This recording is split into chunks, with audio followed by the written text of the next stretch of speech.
On today's Daily Slab, we are going to cover my most surprising team of the NBA season. We're also looking at a second baseman that is tearing the cover off the ball down in Miami. And we're looking at a couple of prospects that hit a couple of big-time home runs in the minors just the other night. So sit back, relax, enjoy today's Daily Slab. Welcome everyone to the Daily Slab. I am Nate, and our trender for today is De'Aaron Fox and the Sacramento Kings. So the Kings won 30 games last year in the Western Conference and only finished 12th in the conference. Not a great year for them. And this guy right here was questioning if De'Aaron Fox had what it took to lead a team to the playoffs. Maybe he was more suited for a number 2 star or a number 3 star, but maybe not the top dog on a playoff team.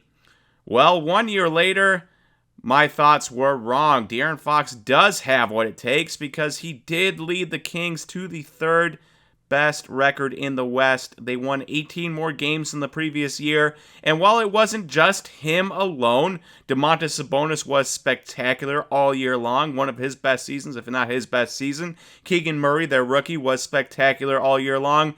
De'Aaron Fox is the linchpin that makes the whole thing go.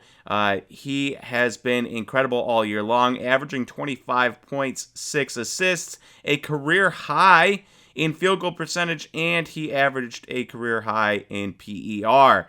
So it was a great season for him, and it was a great season for the Kings. I don't think anybody saw this coming.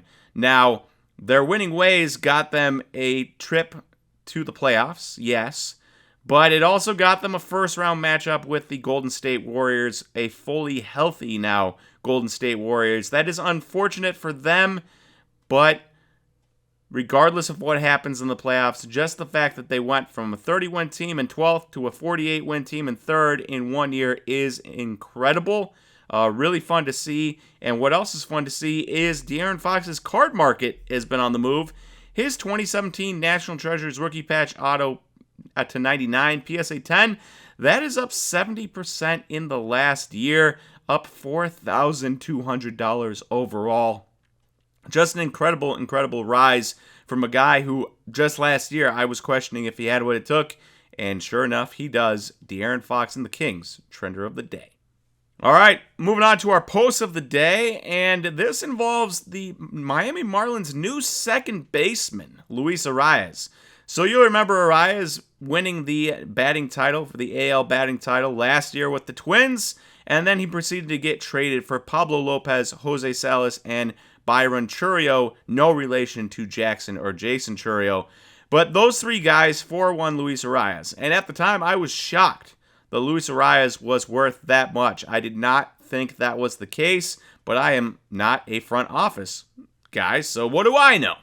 Well, you fast forward a couple weeks into the season, and Luis Arraez is on fire. Not only did he hit for the cycle the other night, apparently the first in Miami Marlins history, but he is also hitting .537 on the year with 22 hits in 12 games. That's almost 2 hits a game on average so far. Just an incredible start to the season from Arraez, and hopefully he will keep it up. He has always been a line drive, singles, doubles hitter. I expect that to continue in Miami. Big fences out there, though they did move it in apparently. But big fences out there, so I expect those singles and doubles to keep dropping in that outfield. And he should keep up those averages all year long. Just an incredible start from him and incredible movement on his cards. So you can see here a couple cards in this post. His Topps Chrome X-Fractor Auto, that is up 89% in the last 2.5 months. And then you have his Bowman Chrome Green Auto PSA 10, that is up 176% in the last 4 to 5 months. Those are huge rises for a guy that doesn't have pop. A lot of times in the baseball world, it's you better have pop. You can have other things, but you better have power. If you don't have power, people don't really want to invest in you. And you can see here that all you really need is a hot streak. Don't even need power to begin with to make money. People are making money hand over fist on Luis Arraez. And then moving on to what's happening, we have a couple different players that had hot nights at the plate and hit walk-off home runs. just the other night, and they are two of my favorite prospects in baseball, so I had to bring it up. It is, of course, Jackson Chourio in the Biloxi, AA Biloxi home opener, hitting 2 home runs, including a walk-off home run in the 10th inning. Now, he did have 3 strikeouts in the game, but we ignore the bad to just focus on the good here with Jackson Chourio, and the good is, of course, 2 bombs in his home opener in AA. Hoping he can keep that up. He really does look like the real deal. They were not cheapies at all. They were hit hard. You can see the videos online of Jackson Chourio's home runs from the other night. They were impressive. And what's interesting here is that his base auto PSA 9 last sold for $300 on April 11th. If you compare his prices to those of Juan Soto or Ronald Acuna Jr., the guys that he's most frequently lumped in with in the prospect pedigree area, you'll notice that the last PSA 9 auto of Ronald Acuna Jr.